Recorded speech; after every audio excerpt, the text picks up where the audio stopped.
Bismillahirrahmanirrahim. Assalamualaikum warahmatullahi wabarakatuh, sobat-sobat. Kita bersama lagi di channel saya dalam dakwah Islam pencerahan. Sobat-sobat, kali ini ya saya dengan sahabat kental saya. Sahabat kental, sekental kopi hitam. Iya.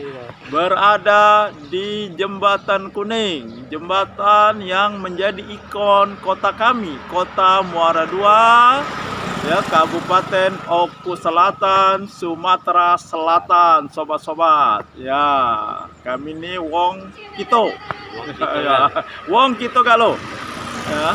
Jadi sobat-sobat, ya, sepertinya yang kontra terhadap dakwah pencerahan saya mulai kesal, sobat-sobat. Ya, mulai kesal, mulai emosi, dan kata-katanya tidak terkontrol lagi, keluar dari akhlak dan adab Islam, sobat-sobat.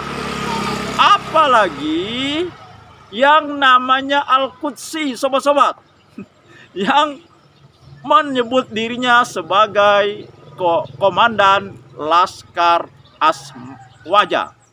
Nah, ya coba sobat-sobat lihat, ya, baik yang pro maupun yang kontra, bagaimana dia merespon, mengkomeni setiap konten yang saya upload. Dia tidak berdaya, sobat-sobat, untuk menghadirkan argumentasi dalil yang setara. Tidak berdaya.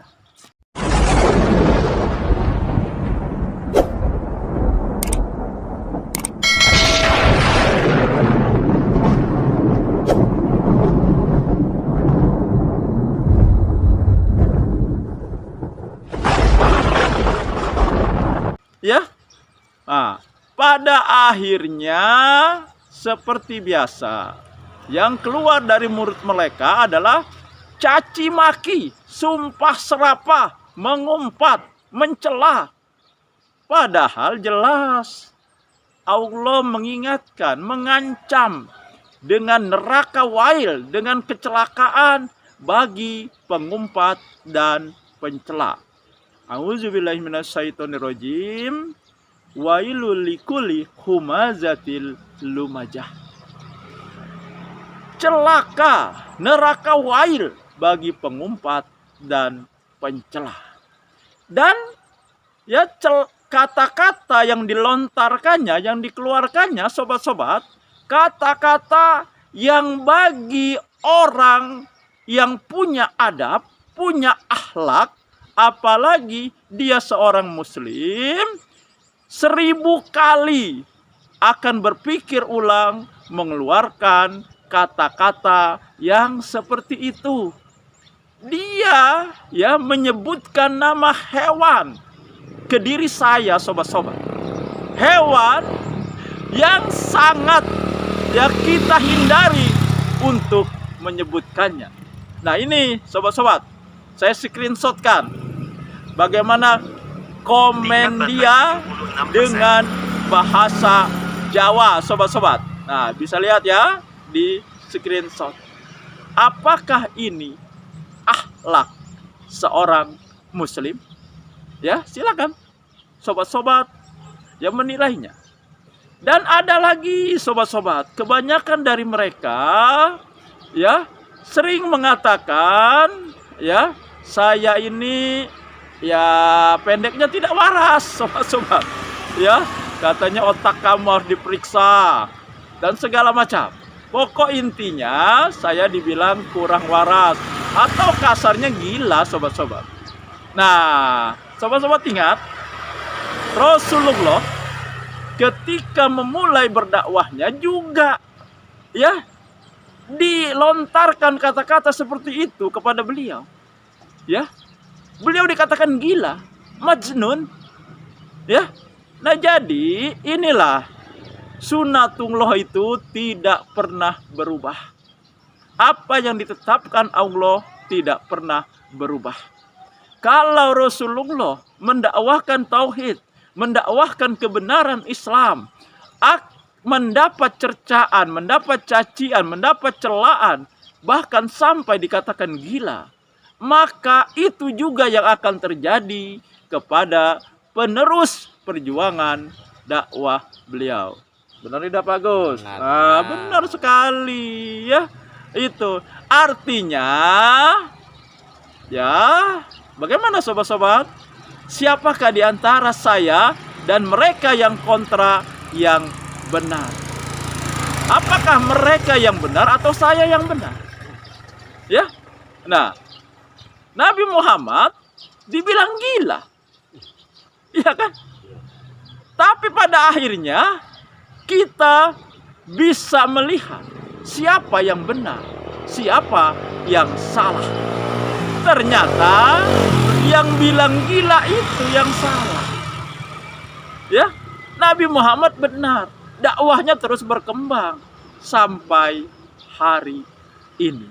Nah, jadi sobat-sobat, ya, mudah sekali kita menilai ya apa yang disampaikan oleh orang, ya, oleh seseorang mengenai kebenaran agama Islam ini. Karena berdakwah itu bukan menyenangkan orang, sobat-sobat. Berdakwah itu menyampaikan kebenaran. Dan kalau kita menyampaikan kebenaran Islam, pasti ada musuh. Sesuai dengan firman Allah.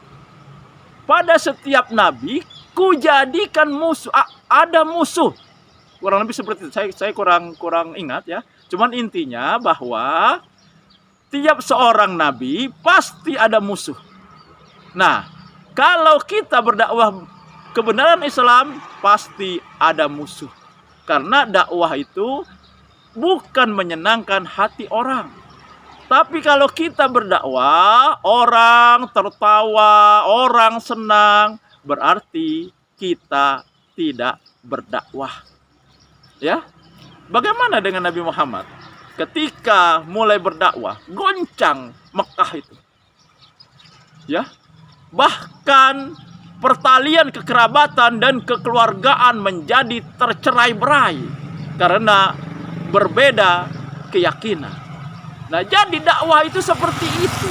Dakwah itu memang harus menggoncangkan. Dakwah itu harus menohok pada pikiran-pikiran yang harus dibersihkan. Ya. Nah, sekarang karena Islam ini sudah berkembang, maka tugas kita adalah bagaimana memurnikannya dari amalan TBC, yaitu tahayul, bid'ah, dan khurafah. Inilah yang saya lakukan di dakwah Islam pencerahan saya. Nah, itu saja sobat-sobat. Semoga ini menginspirasi dan mencerahkan. Nasrum minallahi wa fathun qarib. Wassalamualaikum warahmatullahi wabarakatuh.